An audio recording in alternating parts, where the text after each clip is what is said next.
First of all, good morning and good afternoon, everyone, for joining to our today's webinar on UK nightwear flammability requirements. My name is Sheikh Minhajuddin. I am a textile graduate and I have experience in testing laboratories and in regulations for consumer product in soft lines over 18 years. So I am based in India and working in Tuxford now more than 6 years.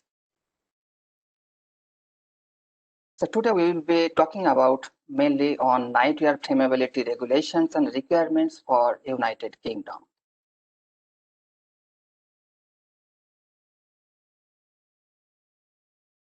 Well, so the overview today we'll be talking about the regulations and then compliance requirement, and also for your information we'll just share some information about the recall cases from RAPEX as well as from United Kingdom. And at the end we'll take your questions. The regulation we are going to talk about today is Nightwear Safety Regulation 1985, and subsequent amendments are also there. There were certain minor changes in the regulation later on as well. So today we'll be covering all of them. Now, what is nightwear? So what kind of garments are considered as nightwear under this regulation? Every nightwear regulations from different countries, they have a specific and defined scope. Not all kind of garments are considered as a nightwear in different regulation. Like if we talk about United States, they have different scope of nightwear regulations as compared to United Kingdom. So today we are focusing on United Kingdom. So in UK, what are considered as a nightwear? So it includes night dresses, pajamas, dressing gowns, bathrobes, other garments of similar nature, and also a baby's garment. We'll understand what are the different definition of such garments like children nightwears and baby's garment.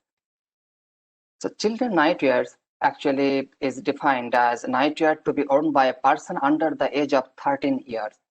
So age group criteria for children nightwear is up to 13 years, and this shall not exceed certain measurement criteria, which include chest measurement that should not exceed 91 centimeter, and the length of the garment should not exceed more than 122 centimeter.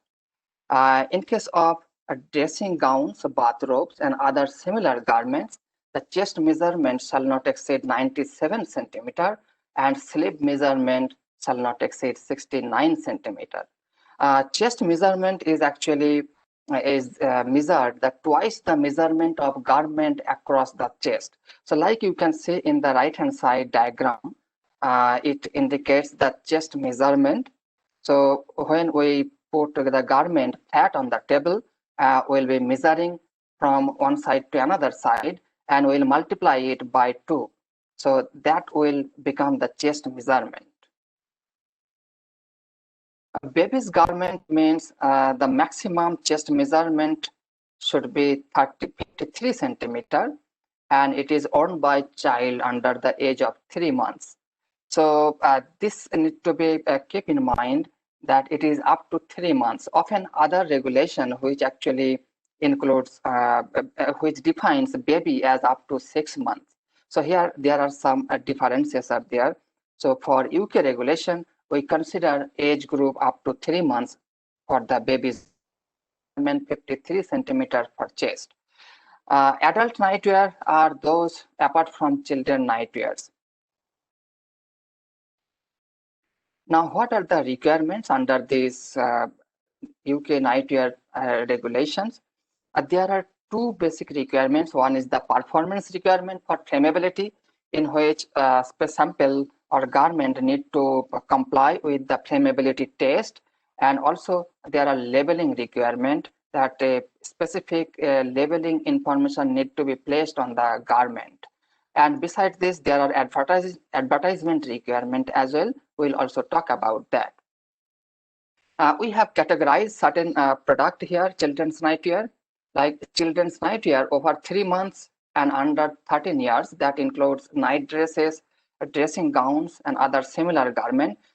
These garments need to comply with performance requirement, that is the flammability test.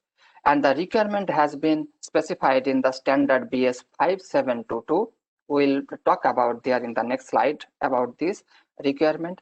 And if this garment meet the requirement, and that can be sold, and also a label need to be placed on the garment, either by using keep away from fire in red block letters, and or low flammability to BS 5722. This statement has to be present on the label.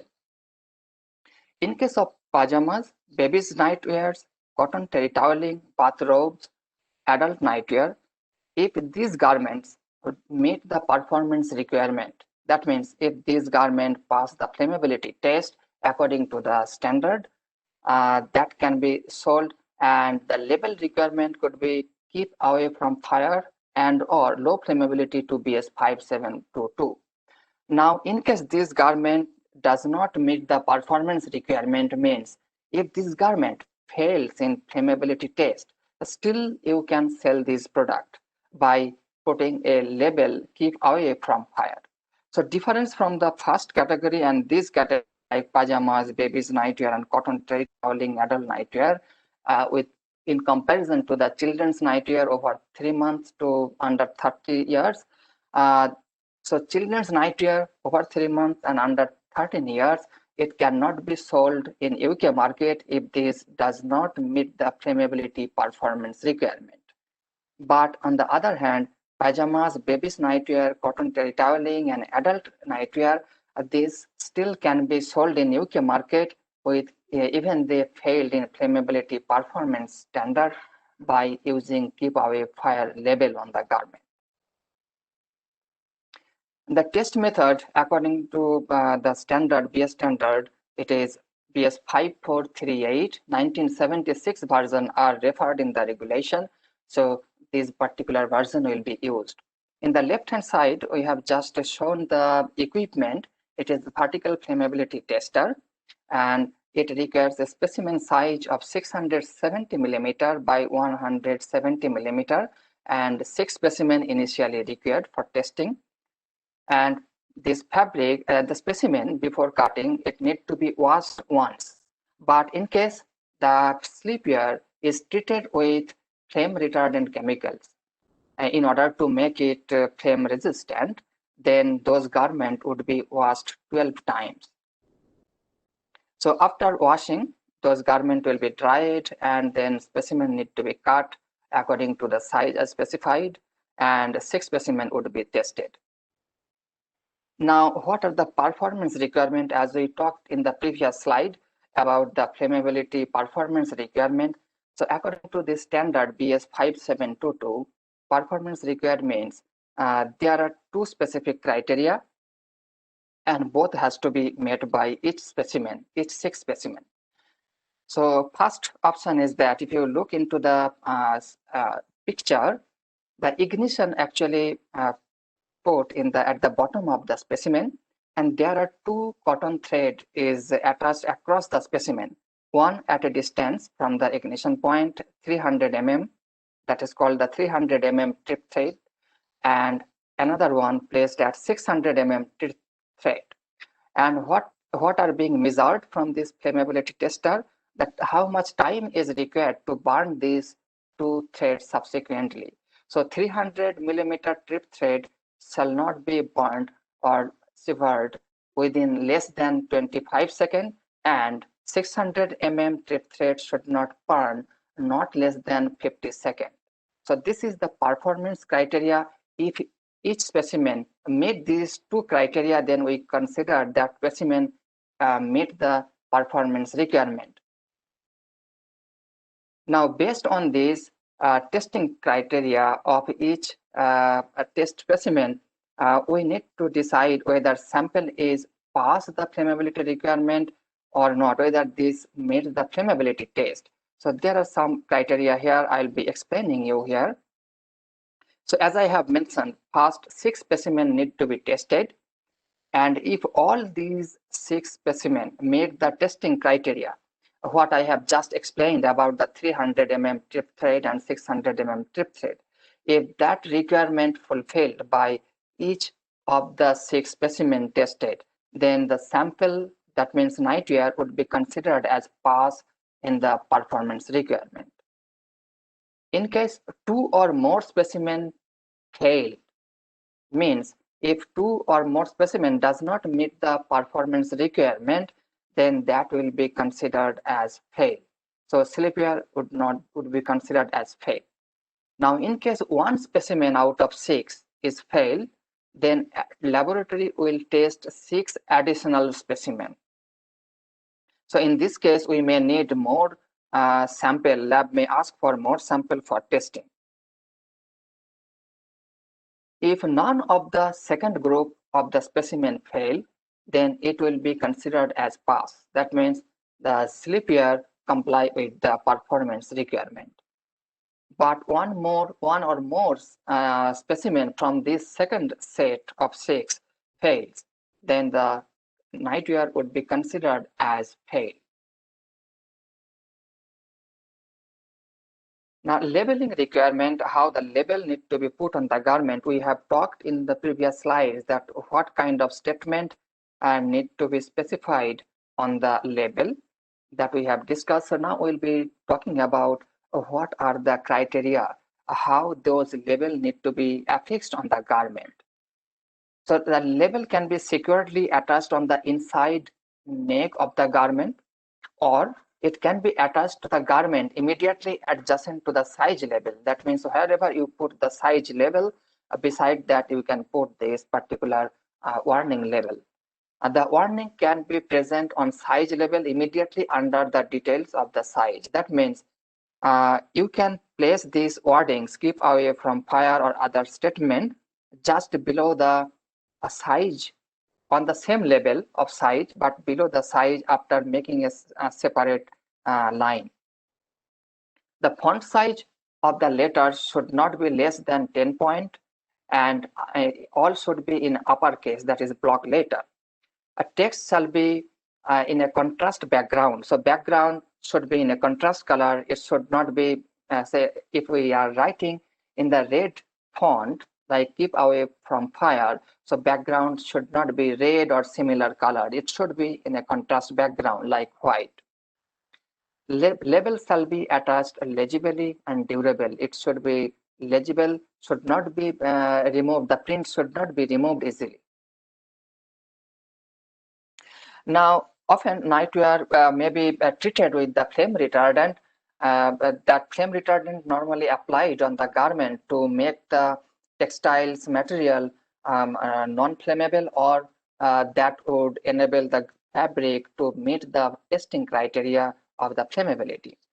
So now if flame retardant chemicals are applied on the textile fabric, then there is an additional statement which need to be indicated on the label, which statement says do not wash at more than 50 degrees Celsius. Check suitability of washing agent. So this statement also need to be present on the label in case of flame retardant chemical treated. And label must be securely attached on the inside neck of the garment, same way as other warning statement. Label securely attached on the garment immediately adjacent to the size label, or the label can be on the size label. So similar conditions are here as well as for the other statement for warning. But font size in this case can be medium 6 point uppercase. In the other statement like keep away from fire, that requires 10 font type, but here it's 6 font type is required. Text shall be on a contrast background, and label should be legible and durable. Advertisement requirement, apart from labeling requirement and performance requirement, so it is also necessary for the advertisement, especially for the pajamas, baby's nightwear, cotton terry toweling, bathrobe, and adult nightwear. When we discussed about the requirements, we talked about 2 product group. One was children's nightwear from 3 months to and under 13 years. Those kind of children's nightwear has to meet the flammability performance criteria. If they fail, those products cannot be sold in UK market. But we also talked about pajamas, babies nightwear, cotton terry toweling, and adult nightwear. In case this garment does not meet the performance requirement, that means if they fails in flammability test, then they can still be sold with a warning label.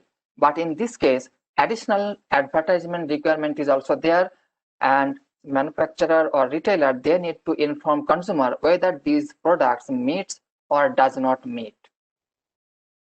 So in case these products do not meet performance requirement, then you will have to use this triangle, a red triangle, equilateral triangle, and keep away from fire, this statement. And this can be printed on catalog or any on the packaging of the garment or any other places that is visible to the consumer at the point of sale. So this red triangle should be equilateral triangle. Then red side of this triangle shall not be less than 10 mm long, and keep away from fire must be in black letter of at least 2 point in size. But remember, the original warning label which need to be affixed on the garment, that has to be in red letter. But here the advertisement purpose, this keep away from fire need to be in the black letter. Now, in case these product meet the performance requirement, that means if this product pass flammability test, then the low flame, this statement, this particular image as it is shown in the next line, need to be used for advertisement. And green sides, length of the green side should be 8 mm by 6 mm minimum, and low flame shall be in black letter, in capital letter, and 4-point letters. In case this garment meet the performance, you can also use the equilateral triangle. The upper image can also be used, or other appropriate word which we have discussed in the flammability labeling, that can also be used for the advertisement purpose. So that means if pajama, baby's nightwear, cotton terry toweling, and adult nightwear, if they meet the performance requirement, you have 3 options for the advertisement. You can use low flame, or you can use keep away from fire, this triangle, or you can use any appropriate words from the warning label. Now I'll be sharing with you some recall cases for children's nightwear. And these recall cases were notified to RAPEX, that is EU Safety Gate, which is known now. But the notifying country was United Kingdom. So this particular garment was not meet the children's sleepwear requirement, and this was also did not have any warning label. So that's why this product was recalled. This is the second recall case. Again, this is from the RAPEX, EU Safety Gate. The product is children night dress, and the alert was submitted by United Kingdom, and the risk was the product poses a risk of burns because it is highly flammable and could not meet the flammability requirement according to BS 5722. So before, 2 examples was from the RAPEX, as I have mentioned. Now I am showing you another example for recall cases. This is from the portal from United Kingdom. The source, you can see this product recall campaign from UK government, and in this portal you can also find a lot of notifications and recent notifications on the product recall cases. So we have found this particular example for you. This is a girl's dressing gown, and the cotton jersey hood lining used in this garment does not meet the UK nightwear safety regulation. So far we have talked about UK nightwear regulations and requirement and labeling requirement, and also example of the market surveillance. Now I'd like to share with you in Europe there is a regulation called General Product Safety Directive, GPSD. This is applicable for all European Union countries. But as you know that now UK actually earlier was the member state of European Union. So now they have been exit from the European Union. But this GPSD was actually transposed to the UK regulation. It is called General Product Safety Regulation. So for UK also, according to GPSD or GPSR, every product those are sold in United Kingdom has to be safe. Now in Europe, European Union, there is no specific legislation on nightwear flammability like in UK. But in Europe, if you are going to sell any nightwear product, it is essential that product must be safe. However, in Europe, there is an voluntary standard. The number is EN 14878 for children's nightwear. That can be followed to comply with the GPSD in European Union. But one thing I'd like to share with you here, EN 14878, the requirement for children's nightwear is not exactly the same as UK nightwear flammability regulation. There are certain stringent requirement in EN 14878. So in some cases, if a product meets the UK regulation, it may not meet the EN 14878. Therefore, it is advised and it is recommended that most stringent requirement from EN 14878 and UK nightwear regulation should be followed if you are going to sell your product in European Union market and also UK. Thank you so much for your attention. Now we'll be taking questions from you. Over to you, Claire. Lovely. Thank you so much, Sheikh. That was a brilliant presentation. And I thoroughly enjoyed the slide you have for the testing criteria. I think that really does help to make us understand exactly why, you know, laboratories do ask for a certain amount of material just because the amount of testing we may need to do on a particular product. So thank you very much.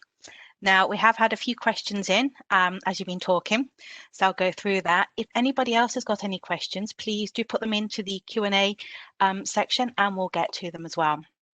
So we've got some really good questions here. We have, if a children's pajama set does not pass the flammability test, can we still sell that in the UK market? If it is a children's pajamas, as I have explained in my slide, that if it do not meet the flammability performance requirement, it can still be sold in UK market with the label "Keep Away from Fire" in the red letter, and also the advertisement as I have explained. Okay, that's fantastic.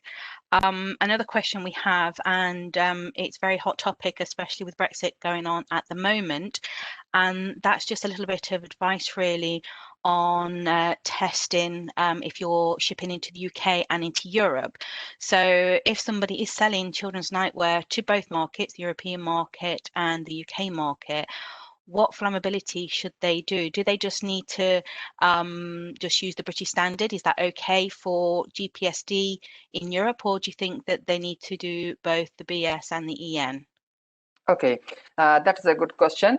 As I have explained in my last slide, in UK has children's nightwear regulation requires to comply certain requirement, and they have certain specification.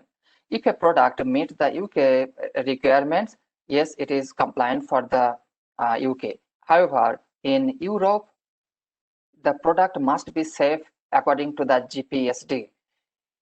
So according to the GPSD, in order to comply with this regulation, any voluntary standard or any harmonized standard can be followed. But in this here, EN 14878 standard is available, and that also need to be complied. So now I'd like to clarify more on these two regulations.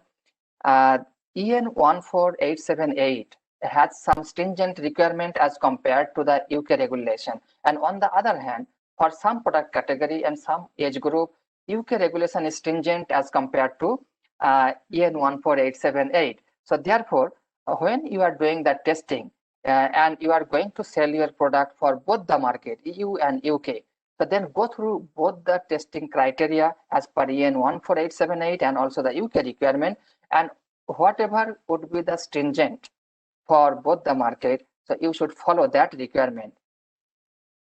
Brilliant. That is advisable. Lovely, that's brilliant. Thank you, Sheikh. I think that's a really good point that you've made there, that the requirements between the EN standard and the British standard are different in certain aspects and certain product categories as well. And I think that just makes things a lot easier for people to understand the reason why they should have both standards down for children's nightwear if they're going into both countries. So that's brilliant. Yeah. We do have another question come through. Let me see. It just says here, we're going on to the use of chemicals, actually. So the question is, can we use flame retardant chemicals on children's nightwear? Well, so yes, see, flame retardant chemical are used on the textile to make it non-flammable, or the textile could pass the flammability criteria. But as you may know that, okay, in Europe, in many countries, there are a lot of legislation which restrict certain harmful flame retardant chemicals. Therefore, you need to avoid using any harmful flame retardant chemicals for the textile products. You can use flame retardant. Those are not harmful, or those are not restricted by any regulation, and it may be used. I know there are a lot of technology nowadays, some flame retardant which is not harmful, and that can be embedded during the fiber manufacturing, and that can be used during the fiber manufacturing and such kind of product. Perfect, that's brilliant. Lovely. Well, that's all the questions we've got time for right now. So all the other questions, we will get back to you on those. Just a reminder for everybody that a copy of this webinar will be made available to you, and we will send you the link to the recording as well as a copy of the presentation in the next few days or so. In the meantime, if you do have any other questions on this topic, or you would like to go into more detail and understand more about the requirements and how this may affect your ranges, please do get in contact with us. We'll be glad to help. Also, just to let everybody know that we do have another mini bite-sized webinar next week going through cords and drawstrings. And that will be with my colleague Jiro, who will be presenting that one. And we're going to look at children's clothing on that, the scope and the risk assessment, which will be fantastic. So if you haven't already registered, please do so. And lastly as well, if there is anything that, any topic you think you'd like to have a bite-sized webinar about, just because we are all quite pressed for time at the moment, please do drop down some suggestions for us for next year. And likewise, if there's any area you really want to go into detail with, please do contact us. So thank you very much for joining. Have a lovely day and take care. Thank you. Bye-bye. Thank you. Bye-bye.